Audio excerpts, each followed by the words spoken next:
Welcome back, artists. This video, I'm going to do a quick one on the top 5 things that I think you should consider when you're buying a watercolor journal. I do watercolor journaling all the time. I've done it for years. I have my watercolor plein air backpack. That's a separate video, and I just love it. The difference is what I have in my watercolor backpack is scaled down from my studio equipment, but it's the same things, the same paints and the same basic gear. But in terms of a journal, let me just go over the top 5 things that I think you should consider. One is size. If you're like me, you want it all self-contained, easy to carry, everything fits in your backpack. This particular, as you can see, I use this one. I like this. I'm going about this size, which is fits within my watercolor backpack. It's just nothing fancy, same old backpack like you would have for if you were in school, and it fits then school size, common size paper.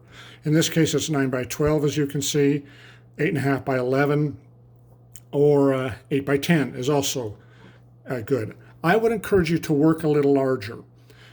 Things get easier when you're working larger. It's easier to use your brushes, your paints, and you get much smaller than this, or in this case, here's another journal that I have, a nicer, higher-end journal, a little more expensive journal. I'll talk about that in a moment.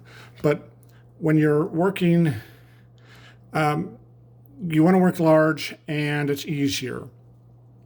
When you work small, then you're getting cramped, and it's hard to do. If I was working small like this, I would use watercolor pencils, or just regular pencils, as opposed to using traditional watercolors. So stick with a larger size if you can, so that things are easier for you. So that's number 1, size. Number 2, price. I'm an advocate of conserving your money, saving your money. The areas, we all fall prey to victims of marketing.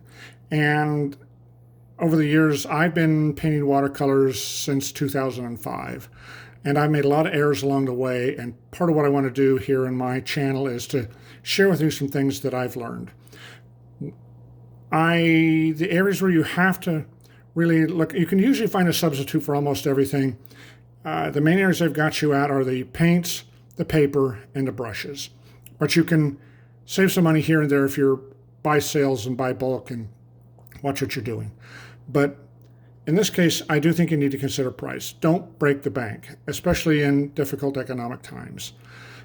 This, as I recall, if memory serves me right, I think was about $20, had 44 pages. This has this nice high-end one that I have is right about $50 and has 22 pages. But this has the high-end, nice Arches 140-pound paper. And this has a little bit lesser quality, and that's reflected in the price. But get whatever you can afford. So size and price, that's 1 and 2. The third one is paper type.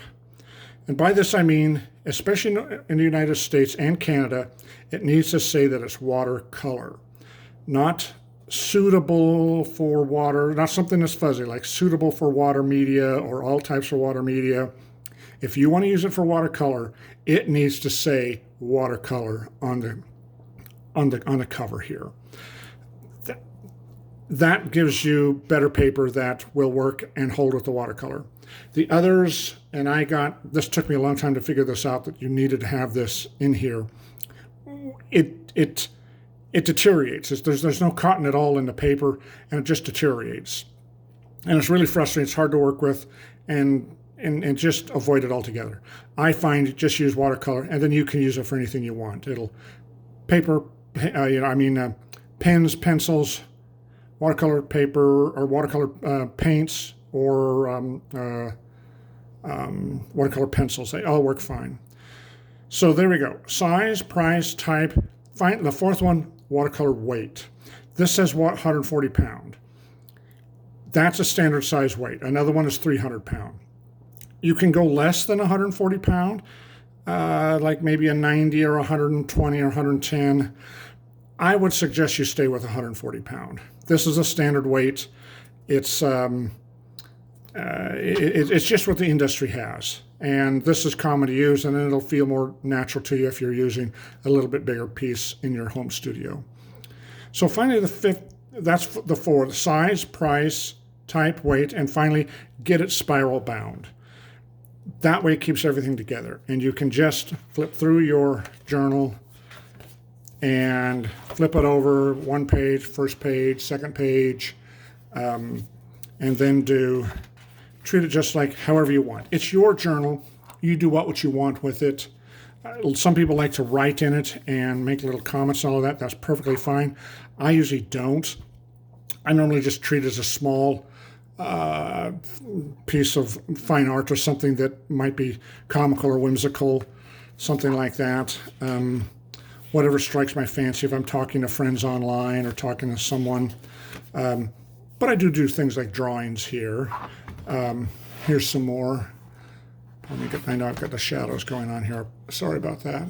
And then you can do whatever you want with it. So that's the 5 things that I would recommend.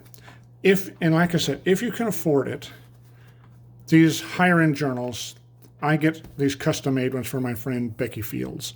She makes these leather covers, hand stitches the bindings, and then real nice 140-pound Arches rough paper that she custom cuts for me and puts in here. These are real nice. Of course, you do pay a little bit more, but for me, it's a splurge worth having. It's a treat for myself, and I like that. But that's a personal matter. And anyways, I hope that you found that helpful. Consider those 5 things: size, price, paper weight, paper type, and being spiral bound. Then everything is contained, you've got it all together, it's easy to manage, and you can have fun and enjoy your watercolor journal. Well, I hope you found that helpful. If you did, please consider hitting the like button and subscribing to my channel, and we'll see you again in the next one. Thank you so much. Bye-bye.